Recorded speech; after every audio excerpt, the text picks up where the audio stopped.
je vais vous parler effectivement d'œil rouge, d'œil sec, d'œil de gros. Je vais essayer quand même d'articuler ça autour de l'œil sec et on va répondre à toutes ces questions et vous allez comprendre pourquoi j'ai volontairement un peu, pour reprendre des termes ophtalmologistes, scotomisé, c'est-à-dire occulté et l'œil rouge et l'œil douloureux, puisqu'en fait, je vais illustrer ça sur une pathologie qui est de loin la plus fréquente. Alors, juste des petits rappels pour que vous suiviez un petit peu ce que je vais dire. La cornée, donc ce qu'on a dit tout à l'heure, c'est très innervé. Beaucoup de terminaisons nerveuses, donc ça fait très très mal. Et c'est protégé justement d'un frottement permanent qui est, je vous rappelle, vos paupières, 20 à 25 fois par minute dans la vie de tous les jours. Et beaucoup moins, et on verra pourquoi lorsqu'on est sur un travail posté. Et grâce à ça, il y a une petite peau qui est l'épithélium, plusieurs couches de cellules qui vont éviter que ma cornée vienne frotter sur ces terminaisons nerveuses. Vous avez la conjonctive, mais en fait la conjonctive c'est le tissu muqueux qui va recouvrir à la fois la face interne de mes paupières, qui va venir dans le creux qu'on appelle le cul-de-sac, mais qui va aussi venir sur le blanc de l'œil. Et cette conjonctive va servir de plusieurs choses, va servir à la fois de lubrifiant, va servir de protecteur, va servir de tunique qui va éviter que l'orbite soit en contact avec l'extérieur, parce que s'il n'y avait pas cette conjonctive, on aurait un trou entre les paupières et l'œil. Donc c'est un rôle qui est multiple, en particulier apporter par exemple des éléments comme les éléments de défense immunitaire au niveau du limbe. Alors les larmes, on a l'impression que c'est facile. Quand je pleure, c'est que de l'eau. En fait, les larmes, c'est un peu plus compliqué que ça. Mon œil, il a une surface qui est hydrophobe. Comme toutes les cellules du corps, les membranes des cellules sont faites en matière lipidique. C'est de la graisse. Et vous savez comme moi que quand je mets de l'eau sur de la graisse, l'eau, elle ne tient pas, elle s'en va. Manque de chance, mon œil a quand même besoin d'être mouillé. Donc pour pouvoir arriver à mouiller tout ça, je vais avoir d'une part les glandes lacrymales, la grosse glande qui est cachée en haut à droite en rentrant dans l'orbite, là, ou en haut à gauche en rentrant dans l'orbite, sous mon arcade sourcilière. Celle-là, elle va fabriquer l'eau. Je vais avoir ce qui va me permettre à cette eau d'accrocher sur ma cornée des cellules à mucus. Ces petites cellules à mucus sont des cellules qui sont au niveau de la conjonctive et elles vont fabriquer un produit qui est de la mucine. Et cette mucine va nous permettre justement aux larmes d'accrocher sur la cornée qui va avoir plutôt tendance à faire partir cette eau. Et puis, vous savez comme moi que si je fais rien, l'eau, ça s'évapore. Donc on va éviter que ça s'évapore, et pour éviter que ça s'évapore, on fabrique de l'huile. Cette huile, elle est fabriquée par les glandes, qui sont les glandes des paupières, qu'on appelle les glandes de Mébomus, celles que vous voyez en bas, là, au niveau de ma petite photo. Ces glandes de Mébomus, elles vont fabriquer du mébum, comme les glandes sébacées vont fabriquer du sébum, et ce lipide va venir se mettre de manière uniforme sur ma cornée. Quand ces glandes de Mébomus s'enflamment, ça donne le chalazion, que vous connaissez tous, cette paupière qui devient toute rouge, alors que quand on va avoir un furoncle du cil, on aura un orgelet. Hein, d'accord ? Alors, ce qu'il faut bien comprendre, c'est que ce film de protection, qui est le film lacrymal, il n'est pas que, anecdotiquement, réparti en gros sandwich, comme je vous ai mis là-dessus. Il va avoir des rôles qui vont d'ailleurs être multiples. Tout d'abord, il est clair, comme je vous ai dit, que tout ce qui va être lipidique, c'est pour éviter l'évaporation et ça va permettre d'avoir une uniformisation de mon film lacrymal. Et ça, c'est capital parce que mon film lacrymal, dès qu'il n'est pas uniforme, il va avoir un rôle optique aussi important que certaines paires de lunettes. Et donc, si j'ai une irrégularité de mon film lacrymal, j'y verrai pas bien. Et là, on aura un premier signe, soit de fatigue oculaire qu'on peut rencontrer quand on travaille trop sur écran, soit on pourra avoir des rougeurs qui vont apparaître parce que j'aurai des gros efforts à faire pour compenser cette irrégularité. Et puis, on va avoir la phase aqueuse, la partie de l'eau de mes larmes, qui, elle, va avoir pour rôle de faire passer les différentes molécules, qui va avoir pour rôle de mouiller cet œil, ce qu'on appelle l'atrophicité, et puis qui même va avoir un rôle de barrière contre les agresseurs, c'est-à-dire dès qu'on va prendre une poussière dans l'œil, vous pleurez davantage. Pourquoi ? C'est pour aller essayer d'évacuer ce corps étranger. Et puis enfin, comme je vous ai dit, la mucine, elle a pour rôle donc de gélifier ces larmes, elle a pour rôle d'étaler ce film lacrymal de manière homogène, elle va aussi permettre l'ancrage de ce film lacrymal. Donc vous voyez que tout ça fait que on va avoir à la fois un rôle physique de ce bouclier lacrymal, un rôle métabolique, et puis on a un rôle biologique qui va nous servir de médiateur, faire passer tous ces médiateurs de l'immunité, et le rôle antiseptique, comme on nous l'a dit tout à fait clairement avant. Et donc vous comprenez bien que dès que j'aurai une anomalie de la surface oculaire, j'aurai une anomalie de mon film lacrymal, et à l'inverse, dès que j'aurai une anomalie de mon film lacrymal, il en découlera une anomalie de ma sécheresse, de ma surface oculaire. Donc ce qu'il faut retenir, c'est que par exemple, les larmes, ce n'est pas que de l'eau de base. Alors, sécheresse oculaire, c'était considéré avant comme juste le fait d'avoir l'œil sec. Jusqu'en 2007, où là en 2007, il y a eu un consensus international qui a dit qu'en fait, la sécheresse oculaire, ce n'est pas que le fait d'avoir l'œil sec. C'est une maladie qui est multifactorielle, dont les larmes est un des acteurs, mais la surface oculaire, c'est-à-dire ce qui va nous permettre la conjonctive, l'épithélium, les paupières, vont avoir un rôle important. Ça va s'accompagner d'un symptôme d'inconfort, des perturbations visuelles, une instabilité du film lacrymal, et on aura des conséquences qui seront les lésions de cette surface oculaire. Et puis, il y a une autre chose qui a été mise de manière importante, c'est que moins j'ai d'eau, moins j'ai de film lacrymal, plus je vais avoir la concentration de tous mes produits à l'intérieur qui va augmenter, j'aurai une osmolarité qui va augmenter, et malheureusement, le fait d'avoir des larmes trop osmolaires va faire que je vais entraîner une dégradation de ma surface oculaire qui fera que je vais majorer ma sécheresse oculaire. Donc on est passé au départ d'une simple bobologie où on disait c'est que parce qu'il manque des larmes à une maladie du système, entre guillemets, de toute la surface oculaire. Alors c'est très fréquent, ces pathologies de sécheresse, c'est très fréquent, ces pathologies de rougeur. C'est souvent, vous allez voir, souvent intriqué. Et on va avoir souvent des rougeurs associées. On aura des inflammations des paupières, ce qu'on appelle les blépharites. Et les blépharites, c'est très fréquent en Bretagne, parce qu'en fait, beaucoup de phénotypes clairs. Et quand on a un phénotype clair, c'est-à-dire tissulaire, on a plus souvent des blépharites. Moi, j'arrive du sud-ouest, je peux vous garantir qu'on a un phénotype un peu moins clair, donc on en voit moins. On a une sensation de corps étranger, sensation de grain de sable, et puis on va avoir vraiment l'œil sec. Les gens vous diront ça colle, ça s'accroche, mais on pourra aussi avoir des kératites, des altérations de la cornée, je vous en montrerai plus tard, de manière chronique, qui vont vraiment pourrir la vie des patients qui en sont atteints, parce que ça fait mal. Dès que j'ai mes petites ulcérations, ma paupière, elle vient frotter à chaque fois sur mes terminaisons nerveuses. Donc j'ai pas trop mal quand j'ai les yeux ouverts, j'ai pas trop mal quand j'ai les yeux fermés, par contre des jours, c'est atroce, ça me fait très mal. Et on va voir que le diagnostic causal, ce qu'on appelle l'étiologie, c'est pas toujours facile. Et le traitement, malheureusement, il est plus souvent symptomatique que causal. Alors, vous voyez ce schéma, il est hyper simple. Si, je vous promets, vous allez voir, c'est hyper simple. Alors, au milieu, c'est ce qui se passe dans un syndrome sec. Et là, je vous montre tout ce qui peut entraîner une pathologie de la surface oculaire qui peut générer une sécheresse oculaire. Par exemple, une conjonctivite virale, ça vous aura donné l'œil rouge, vous aurez une baisse d'acuité visuelle pas forcément importante, mais par contre après, vous pouvez garder un œil sec. Une chirurgie de la cataracte, ça c'est classique, on vous opère, et après les gens nous disent « Ah ben oui docteur, j'y vois bien, mais j'ai une gêne, j'ai l'œil qui gratte, j'ai l'œil qui pique, j'ai l'œil qui brûle, je ne suis pas confortable, j'ai l'œil qui est rouge, je ne suis pas confortable. » Oui, une allergie, des troubles, par exemple des médicaments, les antidépresseurs, on est le plus gros consommateur d'anxiolytiques, le plus gros consommateur européen d'antidépresseurs, on est le plus gros consommateur d'inducteurs du sommeil. Rassurez-vous, on est aussi les plus gros consommateurs de larmes artificielles en Europe. Donc c'est très étroitement lié. Et puis on a des maladies auto-immunes qui vont être responsables de tout ça. Enfin, les collyres. Dans les collyres, il y a des produits pour empêcher qu'ils s'infectent, qu'ils se contaminent. Eh bien, ces conservateurs sont toxiques pour la surface oculaire. Et c'est pour ça que vous voyez, et que vous avez vu arriver plein de produits sans conservateur, plein de collyres, soit des petites dosettes, soit des flacons, où on vous donnait, en vous disant qu'il n'y a pas de conservateur dedans. Cette maladie, à l'origine, quelle qu'elle soit, va faire rentrer le patient dans la maladie qui est la sécheresse oculaire. Et on va avoir une autonomisation. C'est-à-dire que mon film lacrymal, au début, il n'est pas stable. Ça va faire modifier ma flore bactérienne. Cette flore bactérienne va entraîner des réactions inflammatoires qui vont entraîner une déstabilisation de mon film lacrymal. Ça, c'est la boucle du haut. Et on vous rendez compte que ça va s'autonomiser. Et puis la boucle du bas, je vous ai dit que s'il n'y a pas de larmes, on va avoir une hyperosmolarité. Cette hyperosmolarité ici, elle va entraîner une souffrance de la surface oculaire. Elle va entraîner la mort des cellules de la conjonctive, une inflammation. Une inflammation va entraîner une perte de mucocytes. Vous vous rappelez, les petites cellules qui permettent aux larmes de s'accrocher, et donc j'aurai une instabilité du film lacrymal. Et tout ça, ça évolue à son propre compte. Donc ce qui fait que je pourrais très bien être soit traité, soit guéri de tout ça, et je pourrais avoir une maladie qui malheureusement évolue à son propre compte sans que la cause soit encore présente. Donc ça, c'est le premier point qui rend la difficulté de la prise en charge. Alors des fois, le diagnostic, il est très très simple. Il n'y a pas besoin d'être docteur pour se douter que quand j'ai un problème cutané, comme ce monsieur, vous comprenez bien qu'il y a de fortes chances que j'ai des problèmes au niveau de l'œil. Parce qu'on voit bien qu'il a une pathologie qu'on appelle un eczéma atopique.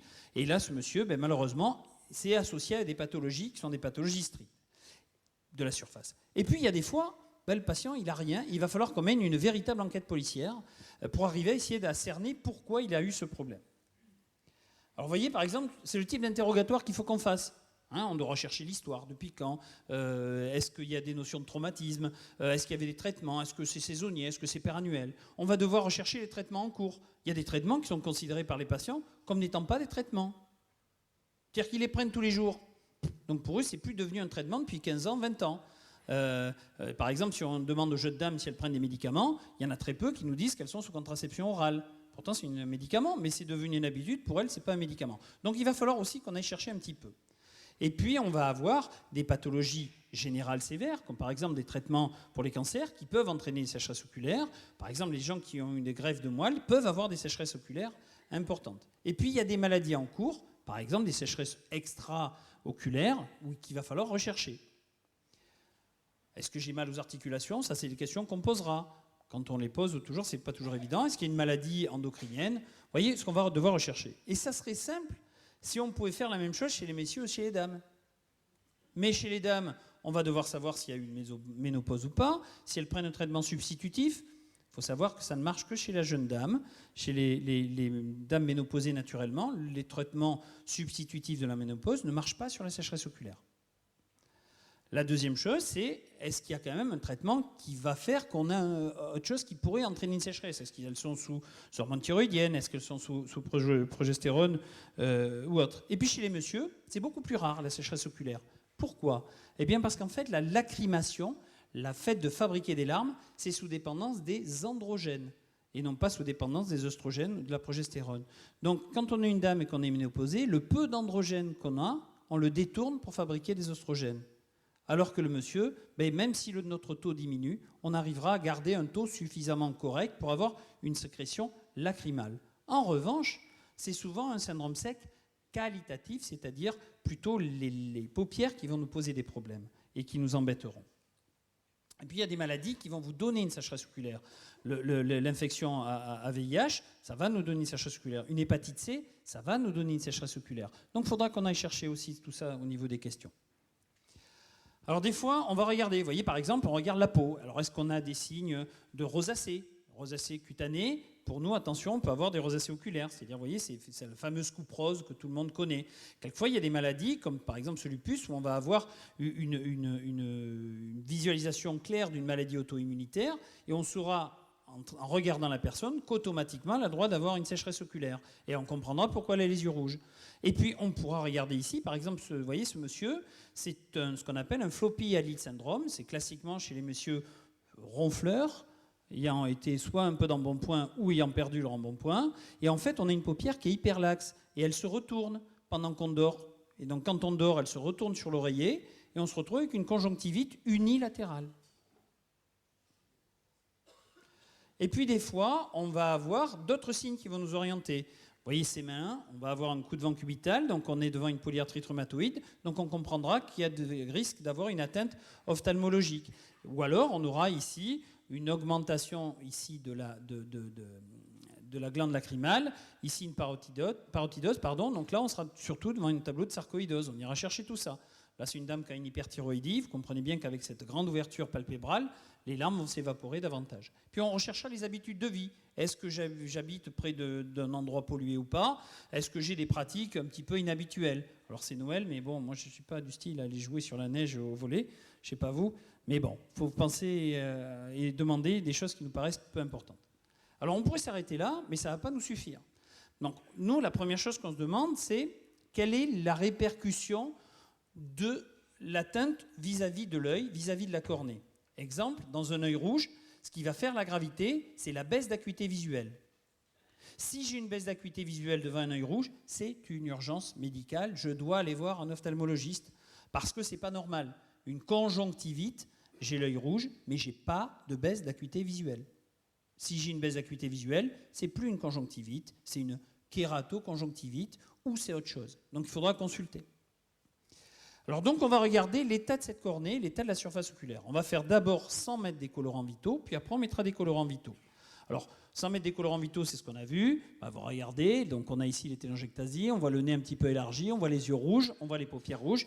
C'est une rosacée. Donc ce patient, c'est une maladie cutanée qui entraîne aussi une anomalie au niveau de sa surface oculaire. Ce monsieur, on l'a vu tout à l'heure, c'est un eczéma atopique. Quelquefois, ça peut être beaucoup plus discret. Et puis quelquefois, c'est pas facile. Parce que les ophtalmologistes, on met rarement, pour ne pas dire jamais, les patients tout nus en consultation. Hein, si ça vous est arrivé, méfiez-vous. Donc, et pourquoi? Donc, on va avoir des patients chez l'enfant, ça va être facile. Ils vont nous arriver, s'ils ont des zones d'eczéma, on va pouvoir les voir. Les adultes, souvent, les personnes vont arriver avec des cols roulés jusque-là. Il va y avoir les bras qui seront cachés pour ne pas montrer les zones d'eczéma au niveau des plis du coude, ou il y aura des pantalons ou des jupes longues pour ne pas montrer les zones d'eczéma au niveau du creux poplité. Donc, si vous voulez, au niveau de l'arrière des genoux. Donc, on ne pourra pas, si on ne pose pas les questions, avoir les réponses. On pourra avoir par contre des signes indirects de gravité. Vous voyez, cette personne, elle se frotte un petit peu beaucoup les yeux rouges, elle se frotte tellement les yeux qu'elle s'est cassé les cils, ce qu'on appelle une madarose. Et donc vous comprenez bien que si j'ai plus de cils, qui est un système de protection, j'aurai plus souvent les yeux rouges. Et puis je vais regarder d'un peu plus près mes paupières. Alors mes paupières, vous voyez, elles ont quelquefois des cochonneries au niveau de la base des cils. C'est ce qu'on appelle une blépharite antérieure. Cette blépharite antérieure, elle a une particularité, c'est qu'elle fait le lit du développement d'un petit parasite qu'on appelle le démodex, qui est un acarien qui est un petit peu spécial. Il n'a pas d'anus. Donc il mange, et il éclate. Et comme il éclate, il a mangé, il a dégradé nos propres protéines, et il va entraîner une inflammation. Donc c'est pour ça que quelquefois, on va rechercher ce démodex. Quelquefois, ce sont carrément des staphylocoques. Vous voyez, c'est une multitude d'orgelets qui se sont mis au niveau de ces cils, et donc ils vont vous donner l'œil rouge, qui vont vous donner des douleurs, qui vont vous donner une gêne, mais on comprendra bien que les paupières ne sont pas en bon état. Puis d'autres fois, c'est carrément, vous voyez, ces paupières télangiectasiques, c'est la même chose qu'on a sur la peau dans la rosacée. Eh bien, quand j'appuie sur la paupière, normalement, je devrais avoir une huile transparente, un peu une huile d'olive première pression. D'accord? Là, j'ai un gros tube de dentifrice que j'appuie, et vous comprenez bien qu'à ce moment-là, mon huile n'a plus son effet de protection. On va se retrouver avec une pâte qui va nous gêner. Puis on retournera les paupières. On est des vilains. Donc soit on aura des petites papilles, soit on aura carrément des fibroses, comme on a ici, ou carrément on aura des papilles géantes qui vont nous orienter, par exemple, devant une conjonctivite, qui pourrait être une conjonctivite printanière chez les enfants, ou dite conjonctivite vernale.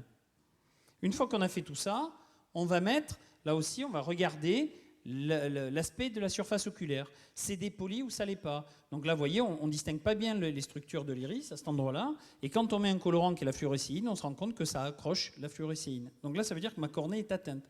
J'ai une kératite. Là, c'est pareil, j'ai du mucus qui accroche ce qu'on appelle une kératite filamenteuse. Et puis, on va regarder la rougeur. Ça nous importe, la rougeur. Elle est partout ou elle est localisée. Donc, vous voyez, ici, on a une rougeur qui est plutôt dans la partie inférieure et plutôt au niveau du limbe. On rencontre ça dans des rosacées.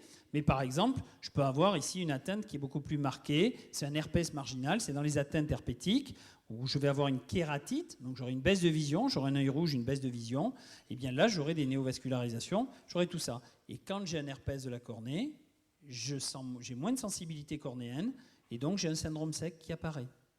Et plus mon œil est sec, plus je risquerai de faire des poussées d'herpès. Je vais regarder carrément ma surface. On pourra s'aider avec, par exemple, cet imageur, qui est un microscope confocal, qu'on a la chance d'avoir acquis au CHU de Rennes, et donc qui va nous permettre d'aller regarder couche par couche ma cornée. C'est-à-dire, je vais aller regarder comment est la superficie de ma cornée, puis dans l'épaisseur de ma cornée, puis carrément à l'intérieur de l'œil, la face postérieure de la cornée. Et donc, ça va nous permettre de regarder, par exemple, ici, une anomalie qu'on voit ici, cette grosse tache blanche, qui montre que ce patient, en fait, a une anomalie, une dystrophie de la cornée, c'est-à-dire une maladie génétique qui fait qu'il a toujours des problèmes d'œil rouge et d'ulcère à répétition.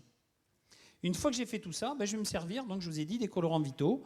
Donc soit la fluorescéine qui colore tout ce qui est en dehors des cellules. Le rose bengale, heureusement, on ne l'utilise plus en France parce que ça fait très mal. Ça colorait la paroi des cellules. Et puis on va utiliser le vert de l'histamine qui va rentrer dans les cellules mortes. Ça va nous permettre de voir ça. Bien, je verrai, par exemple, là j'ai une atteinte de ma cornée, j'ai une kératite, plein de petits trous, là ce sont des ulcères, les petites taches. Ce que je pourrais voir avec du rose bengale, vous voyez, c'est le mucus qui accroche. J'aurai une kératite. Puis là, je regarderai ma conjonctive. Vous voyez, elle prend le colorant soit vert, soit rose, qui montre qu'on est dans l'aire des fentes palpébrales. Regardez, ça ne prend pas du tout le colorant sous les paupières. Dans l'aire de la fente palpébrale, ça se dessèche, c'est la sécheresse oculaire, mes cellules sont en train de mourir, vous comprenez bien que je puisse avoir un inconfort. Alors vous allez me dire, cette classification, elle sert à quoi? Alors en médecine, on a un gros défaut, c'est qu'on essaie de laisser notre nom à la postérité, un petit peu, et donc pas mal de nos prédécesseurs ont voulu laisser le leur, et en ophtalmo pareil, il y a des codations qui nous permettent d'aller évaluer cette répercussion et de grader, donc soit M. Van Bicherdel, soit le score d'Oxford, qui vont nous permettre d'aller grader votre gravité d'atteinte de la surface. Et donc plus on aura de ces microcolorations, plus la sécheresse oculaire sera grave. Et plus on a de chances d'avoir un œil rouge qui nous embête et qui nous fait mal. Alors pas trop, parce que quand je suis dans les grades très importants, où j'ai beaucoup d'atteintes, mais j'ai tellement d'atteintes que même mes nerfs sont atteints, et donc je me retrouve avec une sensibilité moins grande de ma cornée. Donc c'est bien fait la nature, c'est je suis grave, j'ai des ulcères partout, mais malheureusement, je n'ai pas le signal d'alarme qui fait que je dois aller consulter, puisque je ne sens plus trop mes douleurs. Après, je vais regarder la qualité de mon film lacrymal. Mon film lacrymal, il va cligner. Et normalement, vous vous rappelez qu'entre deux clignements, mon film lacrymal est bien régulier. Puis à un moment, si vous luttez, vous sentez que ça vous pique et vous êtes obligé d'aller recligner. En fait, c'est le délai que va mettre votre film lacrymal à se rompre. Alors physiologiquement, c'est entre 10 et 15 secondes chez l'adulte, entre 15 et 20 secondes chez l'enfant. Eh bien, quand on a une sécheresse oculaire qualitative, ça va passer en dessous de 10 secondes. Et on va se retrouver à cligner plus fréquemment. Ce qu'on va aller regarder aussi, c'est est-ce que je cligne complètement des yeux? Parce que des fois, je ne cligne pas complètement. Et ce qui est le plus terrible, c'est est-ce que je ferme les yeux quand je dors? Et donc là, souvent, on a un petit peu de mal, les yeux ne se ferment pas, et on peut se retrouver avec des kératites inférieures, des rougeurs chroniques, parce que mon œil ne s'occlue pas la nuit. Une fois que j'ai fait ça, je vais aller regarder si mon œil, il sécrète ou il ne sécrète pas des larmes. Et donc, je vais aller essayer de quantifier la quantité d'eau. Alors, soit je mettrai du papier buvard, et on va regarder combien, en tant de minutes, combien le papier buvard va imprégner de larmes, soit je ferai un film au féol, et je regarderai en combien de temps la rougeur et à quelle distance elle apparaît. Ça va nous permettre de dire, voilà, la quantité de larmes est normale ou pas normale. Est-ce qu'on a d'autres moyens d'explorer le film lacrymal? Parce que je vous assomme avec ça. En fait, le problème des innovations technologiques, c'est basé là-dessus. Il faut qu'il y ait une motivation. D'abord, il faut qu'il y ait une demande. Alors, une demande soit des patients, soit une demande des médecins. Et puis après, il faut que technologiquement, on puisse apporter des solutions à cette demande. Et puis après, il faut qu'on sache, on va voir si technologiquement c'est bien, mais on va voir si cliniquement ça apporte quelque chose. Et puis après, on va regarder si c'est faisable en routine et si ça peut très facilement changer les habitudes de prescription. Et il y a un paramètre qui est capital à tout ça, c'est combien ça coûte et combien ça va rapporter. OK ? Et c'est pour ça qu'on peut se retrouver avec l'impression, pour beaucoup de personnes, qu'on n'est pas écouté par l'industrie pharmaceutique parce qu'on a une pathologie qui nous embête bien, qui nous pourrit bien la vie, hein, un syndrome sec léger. Ben, l'équipe de Christophe Baudouin au 15-20, il y a une étude qui a montré que 15% des gens étaient très embêtés, mais que 40% des gens estimaient que la vie ne vaut plus la peine d'être vécue. Donc vous imaginez, il y a un état dépressif, qu'est-ce qu'ils font ? Ils prennent des antidépresseurs qui majorent la sécheresse oculaire. OK ? Bon. Alors, pour revenir à ce qu'on disait, donc, qu'est-ce qu'on peut faire ? Voilà, les solutions technologiques, par exemple, il y en a. Pour les films lacrymales, il y a des machines qui ont été inventées. Il y en a une, comme le LipiView, je vous montrerai, elle va permettre de quantifier les larmes, de mesurer l'épaisseur in vivo, c'est-à-dire comme ça, de mesurer in vivo l'épaisseur du film lacrymal, de mesurer l'épaisseur du film lipidique, de mesurer l'épaisseur du film mucinique, et puis de pouvoir aller éventuellement proposer un traitement. Autre chose, par exemple, il y a un autre appareil qui est très intéressant, qui est le TearLab, qui nous permet de savoir quelle est l'osmolarité des larmes. Est-ce que vous avez vraiment une sécheresse oculaire, grave ou pas grave? Et on va voir pourquoi je vous dis ça. Ce qu'il faut savoir en gros, c'est que dans 30% des cas, on va avoir un déficit aqueux, c'est une hyposécrétion des larmes. Dans 70% des cas, on va avoir plutôt un déficit de la phase, ce qu'on appelle lipido-mucinique, c'est-à-dire une hyperévaporation des larmes. Et puis, il y a pas mal de mixtes entre les deux, ce qui va nous permettre de prendre en charge le patient et de réfléchir soit sur le film lacrymal, soit sur le film lipidique ou mucinique. Oui, c'est moins simple quand même déjà une sécheresse oculaire. Hein, vous comprenez pourquoi votre ophtalmologiste, il y a des fois, il se casse les dents à vous faire essayer tel ou tel produit. Alors, vous vous rappelez ces paupières, hein, là, c'est la glande de mébomus qui est à l'intérieur des paupières. Ça, c'est le cil qui vous donnera donc sa chalazion, sa lorgelée. Okay, donc là, les glandes de mébomus, vous les avez là. On voit les sorties des glandes de mébomus et on voit les glandes par transparence dans l'épaisseur des paupières. Alors, on peut faire dès aujourd'hui des tests qui sont des tests de laboratoire. C'est-à-dire qu'on peut aller vous mettre du papier buvard, regarder si votre surface oculaire elle est inflammatoire ou pas inflammatoire, si vous avez assez de cellules à mucus ou pas.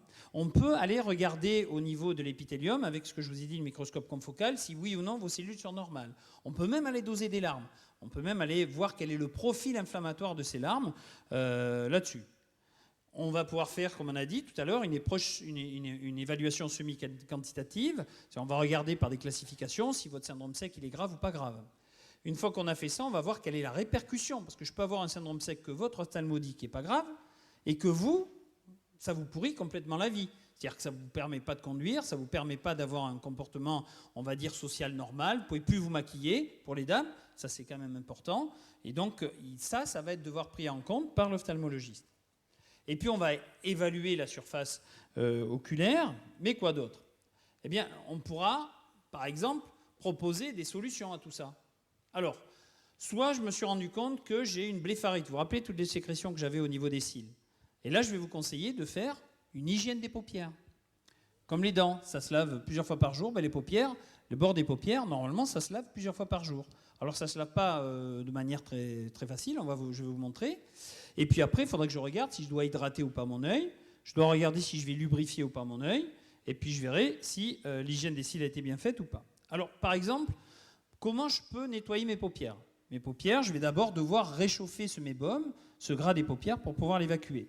Alors, soit je prends une compresse d'eau tiédie que je pose sur mon œil, soit je vais mettre des masques thermiques. Alors bon, là, les masques thermiques, par exemple, comme celui-ci, il y en a d'autres qu'on passe au micro-ondes, qui ont des petites surfaces, qui vous disent qu'il y a un marqueur, qui vous dit, bah là c'est rouge, c'est bon, là c'est noir, c'est pas bon, c'est trop chaud, etc. On les pose sur l'œil, la température idéale, c'est 42 degrés.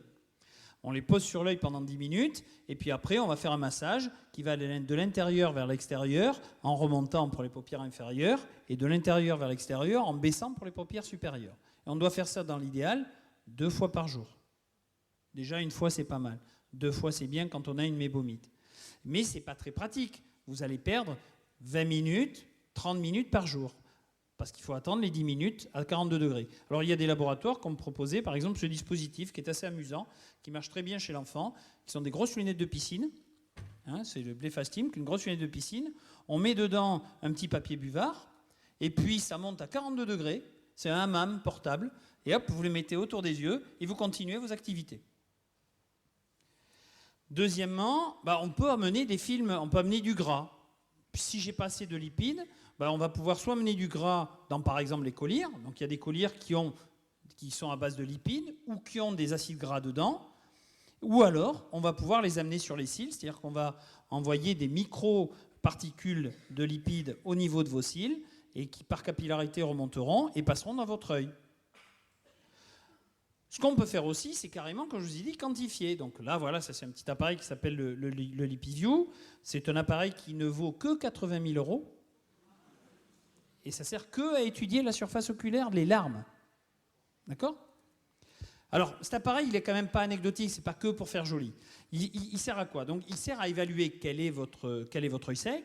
Donc, on va regarder si un œil sec ou pas, s'il y a une répercussion majeure sur les patients. Et voyez un petit peu la démarche qu'on fait. Bon, il y a un œil sec, il n'y a pas un œil sec. Il y a une qualité de vision, une qualité de vie qui est correcte ou pas correcte. Si c'est pas bon, on passe à l'étape d'après. Et à la fin, on va avoir une codification qui va nous dire oui, ce patient a un problème de glande de mébomus ou pas. Une fois que j'ai ça, je peux lui proposer une autre machine qui va lui permettre d'aller éviter d'avoir à faire ça tous les jours, à chauffer mes paupières. Alors, on évalue le questionnaire, on regarde avec un petit appareil quelle est la quantité de glandes de mébomus qui sont encore actives, et puis, hop, vous voyez, c'est une interférométrie, donc la machine analyse cette portion de larmes à chaque fois. Vous voyez, les films lacrymales se reforment, vous voyez les irrégularités, hop, vous voyez, ça c'est en train de se reformer.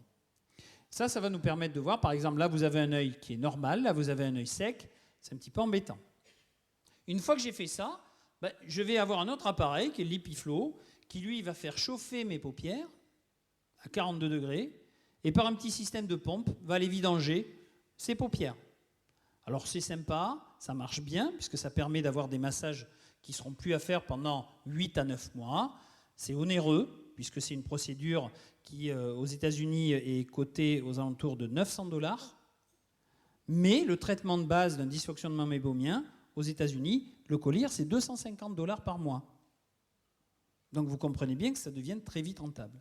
Donc ça marche bien, mais c'est un petit peu coûteux.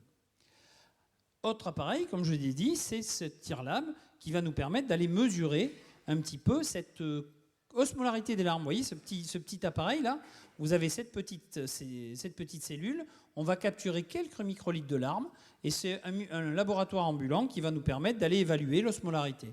On sait que quand j'ai une osmolarité supérieure à 308, ben pour nous, ça voudrait dire attention, en gros syndrome sec, et surtout quand c'est irrégulier. À la rigueur, 308 tout le temps, c'est pas bon, mais que j'ai 308, 330, 296, etc., là, c'est encore moins bon. On sait qu'on a un syndrome sec beaucoup plus sévère. Ce qui est important, c'est qu'on a pu démontrer que mesurer l'osmolarité, même si ce n'est pas en routine quotidienne, ça reste quand même beaucoup plus prédictible que d'aller examiner le patient. OK ? Je vous ai dit que le film lacrymal, ça avait un rôle optique. Ben regardez, là, en fonction de mon osmolarité, là j'ai une osmolarité à 284 qui est normale. Je regarde ce qui se passe. Donc l'OCAS, c'est un petit appareil qui est très amusant. On s'en sert d'habitude pour voir si les cataractes sont mûres ou pas mûres, entre guillemets, pour la chirurgie. Donc on envoie une lumière infrarouge au niveau de votre rétine et l'appareil va analyser quelle est la forme du spot. Normalement, ça doit être un petit spot très régulier. Et il est capable d'analyser si ce spot reste régulier ou s'il se diffuse. Et donc, si ça diffuse, ça veut dire que j'ai une anomalie dans la réfraction. Et les films lacrymales, je vous ai dit que c'est capable d'entraîner des irrégularités de la surface. Ben regardez, là, mon film lacrymal est normal, j'ai une osmolarité normale. À 0, je suis très régulier au niveau des mesures à l'OCAS. Que je mette des gouttes ou que j'en mette pas, c'est-à-dire 5 ou 15 minutes après, ça reste bien stable. En revanche, quand j'ai une sécheresse oculaire, regardez cet aspect anarchique quand j'ai pas mis de gouttes. Au début, je mets des gouttes, 5 minutes après, on commence à normaliser mon osmolarité. Il faut malheureusement attendre une vingtaine de minutes pour que ça soit à peu près correct. Alors en pratique, tout ça, je vous ai bien assommé, ça débouche sur quoi? Parce que c'est surtout ça. Ce qu'il faut savoir, c'est qu'en 2013, il y a encore sur la planète presque 400, 450 études sur la sécheresse oculaire. Donc vous voyez, c'est quand même pas un problème anecdotique. Je pense qu'il y a pas mal de maladies plus sévères qui n'ont pas autant d'études en route.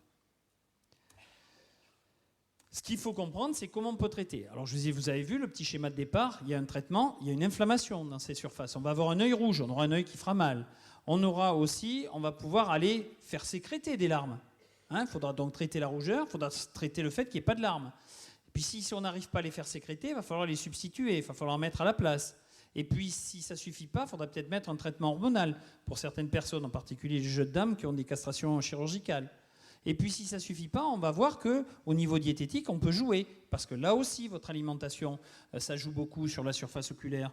Vous savez comme moi qu'on vous a pas mal dit qu'il y avait des substituts alimentaires pour la dégénérescence maculaire liée à l'âge. Ben, on a la même chose au niveau de la surface oculaire. On sait que ça y contribue. Ensuite, vous allez avoir la possibilité de garder les larmes que vous sécrétez. Et donc, à la fin, on va essayer de traiter, on l'a vu par exemple, ces problèmes de glandes de mébomus. Donc vous voyez, on a quand même un apanage assez large, des outils assez larges. C'est pour ça aussi que vous avez pas mal d'essais qui sont proposés par les ophtalmologistes que vous avez pu rencontrer ou que vous avez pu avoir, si une personne de votre entourage a eu ces problèmes. Alors nous, par exemple, quand on sait qu'il y a une hyperosmolarité, il faut faire descendre cette osmolarité. Mais la particularité, c'est que, pourquoi c'est important de faire descendre l'osmolarité? L'osmolarité, c'est tout bête. J'ai un produit qui est très, on va dire, très concentré en sel, et un produit qui est peu concentré en sel. Eh bien, ce qui va se passer, c'est que si je les mets dans des flacons différents et que je mets une membrane perméable entre, ben, on va attirer l'eau du milieu le moins concentré vers le milieu le plus concentré. En médecine, on s'en sert quotidiennement, c'est le principe de la dialyse, de l'hémodialyse. Donc au niveau des larmes, c'est la même chose. Mes larmes sont concentrées, elles vont aller pomper l'eau à l'intérieur de mes cellules et ça va petit à petit m'entraîner des morts des cellules et une dessiccation de ma surface oculaire. Le problème, c'est qu'il ne suffit pas de refaire gonfler mes cellules. Si je fais gonfler mes cellules, avec des larmes toutes bêtes, je vais aspirer des produits qui ne seront pas bons et j'aurai là aussi une mort de la cellule. Donc je serai obligé d'utiliser des osmoprotecteurs. Alors les osmoprotecteurs, ça sert à éviter que la cellule, eh bien, elle éclate ou la cellule, elle meurt par apoptose. Et donc, on va par exemple avoir dans des collyres, vous verrez apparaître ces molécules. S'il y en a qui sont passionnés de ce qu'ils se mettent dans les yeux, ils vont aller regarder ce qu'il y a dans la composition. Vous savez, le collyre, il y a les principes actifs, et puis une ribambelle comme ça d'excipients. Parce que le collyre, c'est une particularité, c'est que quand vous mettez votre médicament, vous devez avoir la dose médicale qui a pénétré dans votre œil dans les 5 minutes, puisque 5 minutes plus tard, il n'y a plus du tout de collyre dans votre œil. Je mets une goutte, je cligne l'œil, au départ je mets 30 microlitres, je cligne l'œil, il ne me reste plus que 5 microlitres dans mon cul-de-sac inférieur, et bien en 5 minutes, tout ce qui est dans mon cul-de-sac inférieur, ça a été vidangé. Donc c'est pour ça que vous avez tous ces produits qui associent. Et bien là, si vous trouvez par exemple dans des larmes artificielles de la tréhalose ou de la L-carnitine, ce sont des produits qui sont là pour éviter que ma cellule ne souffre. Autre chose qui a été très intéressante, on s'est rendu compte que les émulsions lipidiques, ça pouvait marcher. Et on s'en est rendu compte comment? On s'en est rendu compte quand on a voulu évaluer l'effet d'un anti-inflammatoire qu'on utilise beaucoup en ophtalmologie, qui est un immunosuppresseur, qui est la cyclosporine. Cette cyclosporine, eh bien, on s'est rendu compte que quand je mettais la cyclosporine ou quand je mettais une émulsion lipidique qui la contenait, j'étais efficace. Donc, pourquoi utiliser un produit alors que l'excipient peut avoir la même efficacité? Donc là, ça a été le cas. Ils ont rajouté des lipides à l'intérieur de certains produits. On s'est rendu compte que ça améliorait très nettement la surface oculaire. Après, on a eu l'idée d'aller donner pour faire sécréter des larmes. Alors vous savez, ceux qui ont malheureusement des problèmes de sécheresse majeure, on peut donner par exemple de la pilocarpine. La pilocarpine, ça marche bien par voie générale. Ça a un défaut, c'est que ça entraîne pas mal de troubles généraux, ce qui fait qu'on ne peut pas le donner à tout le monde. Mais on s'est rendu compte que, par exemple, lorsque j'allais mettre un antagoniste des récepteurs de l'adénosine, j'avais un excellent résultat en termes de sécrétion, c'est-à-dire que j'avais des larmes qui redémarraient si ma glande lacrymale n'est pas morte. Et puis il y a des séries qui sont des séries chinoises assez spectaculaires, quand on lit la littérature, spectaculaires sur l'effectif, mais qui a montré que l'acupuncture pouvait avoir aussi un effet positif sur cette sécheresse oculaire. On est allé faire des bouchons méatiques. C'est-à-dire, vous vous rappelez, vous avez votre petit point lacrymal, on va boucher ce petit point lacrymal, et il y en a qui ont eu l'idée d'aller boucher ce petit point lacrymal et de mettre à l'intérieur du bouchon un produit comme la cyclosporine qui va petit à petit être relargué pour calmer l'inflammation. Et là, on se rend compte que on a une amélioration. Idem avec des lentilles. Vous savez, les lentilles de contact, pour beaucoup, ce sont des grosses éponges. Donc on va tremper les éponges à l'intérieur d'un produit, en l'occurrence là aussi la cyclosporine, et on s'est rendu compte que ce produit permettait d'être relargué grâce à la lentille beaucoup plus longtemps, et on améliorait nettement la symptomatologie. Enfin, on sait que là aussi, lorsque j'ai une alimentation équilibrée, qui associe des oméga 3, qui associe de la vitamine A, de la D3 et de la vitamine E, on a une amélioration de ce film lacrymal. C'est pour ça que les substituts lacrymaux, certains marchent aussi dans la sécheresse oculaire. Ce qu'on est en train d'évaluer actuellement sont des collyres à base d'oméga 3. Au niveau des hormones, il y a des collyres aux androgènes qui ont été essayés. Ça marche bien, ça a juste un petit défaut, ça fait pousser la moustache. Donc il paraît que chez les dames, c'est pas sympa. Donc c'est pour ça que c'est pas encore commercialisé, mais il y a un travail qui est fait dessus pour essayer de scinder l'effet de la sécrétion et l'effet sur la pilosité. Ce qui est important quand on fait de la surface oculaire, que ce soit l'œil rouge, je vous dis l'œil rouge pour nous c'est un signe d'appel comme l'hémorragie conjonctivale, on en a parlé tout à l'heure, qui peut être de la bobologie et qui est souvent de la bobologie, mais qui peut révéler quelquefois des maladies générales, c'est pour ça que si ça se répète on fait des examens, ou une conjonctivite banale, ou malheureusement une rougeur plus grave qui peut être un glaucome aigu, eh bien à ce moment-là, premier temps qu'il va falloir qu'on fasse, c'est consacrer du temps. Et c'est vrai que les ophtalmologistes, on n'est pas très souvent en capacité d'écouter les gens parce que la salle d'attente est pleine et qu'on se dit que si on vous écoute, malheureusement, derrière, il va y avoir une émeute. Mais bon, on essaie quand même de prendre le temps. Il faut essayer d'être très clair. Je vous dis, quand on met de l'empathie, c'est-à-dire bien écouter les gens et être proche des gens, puisqu'il y a une véritable angoisse dans ces syndromes secs. Je vous ai dit que 40% des gens estiment que la vie ne vaut plus la peine d'être vécue, alors que ce n'est pas méchant au niveau ophtalmologique. Donc on ne va pas leur dire, bon allez, c'est bon, c'est gentil, c'est rien, au revoir madame. Non, il faut prendre du temps et les écouter parce que c'est important. Et puis, il va falloir qu'on examine. Et vous avez bien compris, vous avez vu tout ce qui peut être à l'origine pour nous aider. Donc, il va falloir qu'on prenne le temps de faire un examen détaillé, en particulier un examen du visage, un examen de la peau. Et ce n'est pas toujours évident parce que les cabinets d'ophtalmologie sont souvent dans la pénombre. Hein, pour des questions. Donc, des fois, on est un petit peu embêté parce que ce n'est pas que votre ophtalmologiste n'a pas su faire le diagnostic, c'est qu'il n'a pas pu le faire parce qu'il a un cabinet qui ne lui permet pas d'avoir ce qu'on appelle une ambiance photopique, c'est-à-dire une ambiance lumineuse normale du soleil. Et puis, on va l'examiner et tout ça, ça va nous permettre de déboucher sur une décision logique de thérapeutique, une fois qu'on saura si vous ne sécrétez pas trop, vous ne sécrétez pas assez, si c'est les lipides, si c'est l'eau, si c'est le mucus, si c'est parce que vous avez fait une conjonctivite, si c'est parce que, par exemple, vous étiez jeune et que vous avez eu un traitement pour l'acné de l'isotrétinoïde, ben ça, par exemple, ça peut donner des syndromes secs définitifs. Vous voyez ? Tout ça va faire qu'on va essayer d'être logique et de prendre en charge le patient. Comme message que je veux faire passer, c'est premièrement, oui, c'est casse-pied, mais rassurez-vous, c'est un domaine qui est en perpétuelle évolution. Rappelez-vous, plus de 400 études dans le monde actuellement, c'est énorme pour quelque chose qui est considéré comme de la bobologie pour beaucoup. Deuxièmement, on va éviter le chlorure de benzalconium, qui est un des conservateurs des collyres. Pourquoi ? Parce que ce conservateur, c'est un savon. Et donc, je vous rappelle que le film lacrymal, c'est des lipides. Et donc, si on altère ces lipides, on aura malheureusement un mauvais état de la surface et une pérennisation. On peut avoir tous les produits de la planète à proposer aux patients. Ce qui va être important, c'est de voir quel est celui que vous préférez et que le patient préférera. Même si logiquement, si on essaie d'un point de vue physiopathologique d'analyser, ben quelquefois, c'est celui qui normalement devrait traiter une sécheresse aqueuse qui marche très très bien dans la sécheresse lipidique.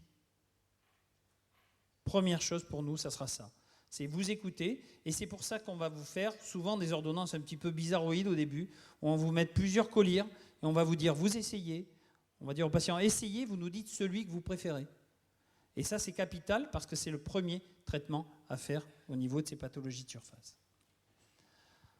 Voilà, donc ce que je voulais vous dire sur la sécheresse oculaire, sur la rougeur, ben, vous avez bien compris que la rougeur va intervenir dans pas mal de pathologies, et souvent interférer avec la sécheresse. Vraiment, ce que j'ai à vous dire, rougeur, c'est pas trop grave. Rougeur, baisse d'acuité visuelle, c'est pas normal. D'accord ? Donc là, c'est une consultation de suite chez l'ophtalmologiste ou aux urgences, si vous n'avez pas d'ophtalmo. Œil rouge, douloureux, baisse d'acuité visuelle, c'est encore moins normal. Donc là, on ne discute même pas, vous devez être consulté dans la journée. D'accord ? Et maintenant, j'ai terminé et je suis à vous pour répondre aux questions.